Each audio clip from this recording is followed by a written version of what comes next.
A big hello and a warm welcome to all of you amazing and beautiful people out there. Welcome to my channel and welcome to this collective reading. Here I'm going to be talking about the energy that's very prominent. It's about divine masculines and feminines all over the world right now who just cannot accept the distorted masculine and feminine energy as romantic counterpart in their life. So I can sense that the healing has happened in such a way, even for people who feel that they have not healed so much, at least this one thing they are extremely sure about, that they are not going to give their time and energy, affection. They just cannot be around anyone who gives out the energy of distorted masculine, feminine, or even karmic energy. Because by now, divine masculines and feminines have this much clarity that the one who they love or the one who shows love to them, no matter how imperfect they are okay with imperfection, they are okay with flaws, they are okay with mistakes here and there, but they are not okay with the person who is in karmic energy. Too much of materialism, too much of fake love, because all DMs and DFs can smell this fakeness in other people. They can pick it up very easily because they have gone through so much. They have done that much inner work also. I usually cater to people who are who are born with this type of energy, but everyone has to get into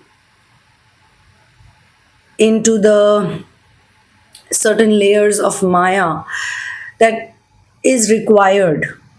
Being in the illusion, being in the maya, getting programmed, and then living your life in limbo, this is a part of the twin flame ascension journey.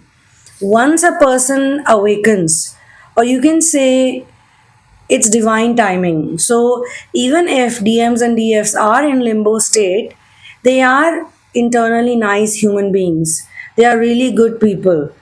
They are very caring, they are very cause oriented. They have certain things in their minds always which keep them in that balance of right and wrong. They have their own inner discernment. But yes, of course, they get programmed and they have to go through pain. So, programming is just to make them understand different types of miseries, different types of sufferings on planet Earth.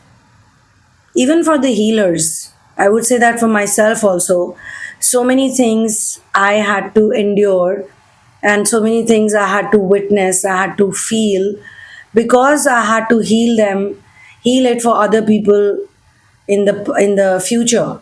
I mean, at that point in time, I really did not know why I was going through this pain or that pain. But only when I figured things out, I realized that okay, this is how you can heal it. And then I started meeting people, different types of people all over the world for readings and for therapies, where they would come up with those things and then it would make perfect sense. For twin flame journey, divine masculines and feminines, you all have to endure different templates and different patterns because in most of your cases your divine counterpart, who's also your mirror, by the way, is going to bring their side of work, their side of patterns and templates, and you're going to take yours. But on a basic level, on a certain, you can say, at a certain percentage, you both are healed. You both are having that understanding of love. You know what love is, you know what time passes, you know what fake love is, and you don't want it. And sometimes a lot of you actually were in false twin flame relationships where you were conned, you were fooled, you were lied to for really cheap things, like for cheap ass requirements of other people. People who were just using you for their fun. But they didn't know that you're made of some other metal. You're made of something else. And even if they're putting you through all this stuff, it's for your good, it's for your mission, it's for your purpose. So for a lot of you, you have already endured those behavior patterns of distorted masculines and feminines, and God wants you to understand, basically.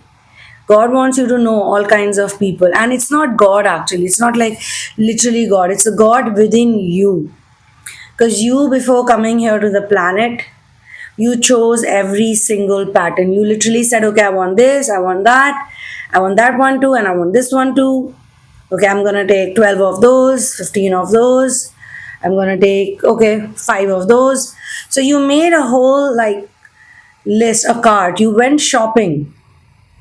You went out, like how people buy stuff. They have a basket and they fill it with the things they need. Similarly, you put your all the stuff you needed in your basket, in your cart.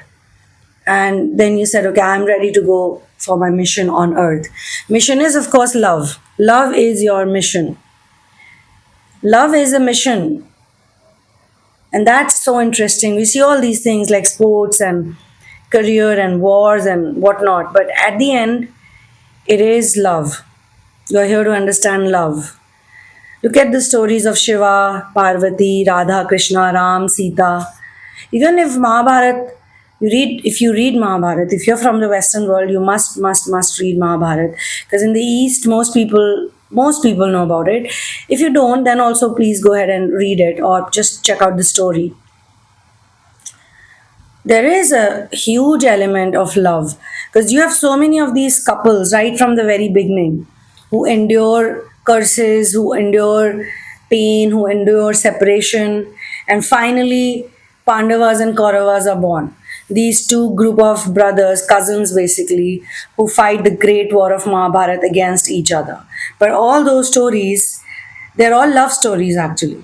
So yes, there is love of parent and child, father and son, father and daughter. But there's this love between a man and woman, where a woman supports a man no matter what, and the man supports the woman no matter what. And they have everything, like all sorts of relationships are shown. The karmic relationship is shown, the distorted masculine and feminine. Like if you come across this story, there is this couple, Dhritarashtra and Gandhari. Now these two are distorted masculine and feminine. They are in a relationship, they get married. But what do they reproduce? All their children are in distorted energies. They are the villains. Their two sons, Duryodhan and Dusashan, they actually end up molesting their own sister-in-law, their own brother's wife.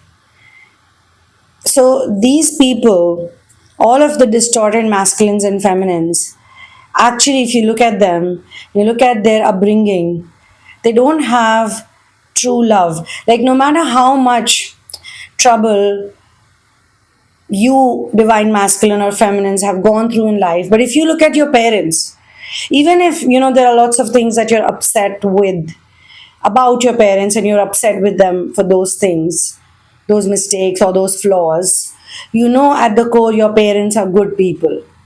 They were not that clever. That's why so many people mugged them up, or they were just not in those energies of distorted masculines and feminines. They were also divine, but they were so programmed. Your parents are so deeply programmed by the Maya, and maybe they chose it for you. They chose it for a higher purpose, much higher purpose than you probably. Some of you realize it, I don't know, some of you do. But your parents chose a very difficult template or a very hard life template, as in a cluster of templates is also called a template. They chose it because they could raise you, and then you would understand love so much better and then bring it in your world, in your universe. What they could not do fully, They maybe some of our parents, like I look at my parents, you can see they have all endured very difficult lifestyles, but they stuck through each other. They are with each other.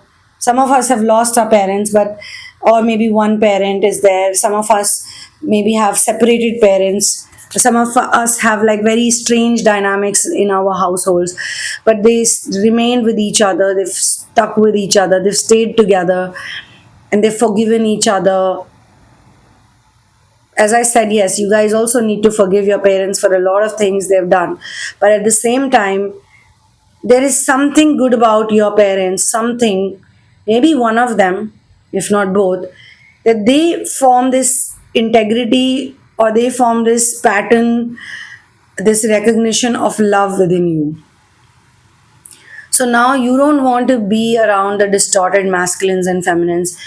You probably are very stubborn also about these things. Like, if you are with your masculine or feminine and you feel that they are wrong in something, doing something, they're probably wounded and they need healing, but whatever they're putting you through is not correct, is not, it's not coming from empathy or it's not coming from truth, you may not accept it at all. And your non acceptance can give them this understanding that they should not do it, and that can help them heal their wound also. So there is one more angle in this, that let's say your divine masculine or feminine, your divine counterpart, or even if you're single, okay, let's say you're looking for someone, you already have an idea, you have a picture in your mind. So whatever the case is for you, let's say that person is otherwise nice, but they bring on table something which is very distorted, something which is not acceptable by you at all, then you're not going to accept that aspect of them. You're simply going to say no to it, and then you'll be ready to live without this person, even if it's painful. But you'll say, okay, I cannot accept this, you can go, or you can take your time, you can give me a break, or whatever, you can take a break yourself. So you don't accept it because you feel it's not the right thing to do. And it's not like it's your ego telling you that, okay, this person is hurting my ego, so I'm speaking in this language with them, or I'm not accepting it. No, you're seeing it from the point of view of love, that from the angle of love, from the angle of having a family with someone, or from the angle of raising children who will have these divine qualities, of course, like you have those qualities and you got awakened. Of course, the next batch or the next generation also has to be like that. Some of you may not even want to have children, but you want to raise children, you want to give a good life to children in general.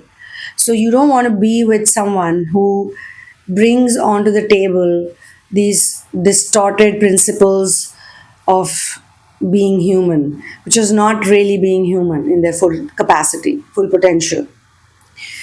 So, yeah, you guys can work with me one on one. You can get into a reading with me, or you can also get into proper therapy. There are different types of therapies. People repeat the same therapies and sometimes they take different courses. And I've seen wonderful changes. And I mean, people who work with me, they themselves tell me, because it's something you can experience. It's not something I can say, describe here. It's something that people experience. They tell me, and I see it myself. The number of breakthroughs they're having. Some people don't want to leave therapy because it's like so enjoyable. At the same time, it helps them to face their fears with more valor, with more bravery. It makes them brave. And people understand that, yes, I need to heal from my wounds instead of blaming or pointing fingers towards others, because not because they're not wrong, maybe they're wrong too, of course they're wrong too. Pointing at them is not going to bring any change in your life. You need to change your own self even if other people are at fault. Why? Because they are mirroring you in some way or the other. There's something inside of you that needs to go, and they're just showing that aspect of you to you. So, I will see you in the next one. One love, peace out, and victory to Ram.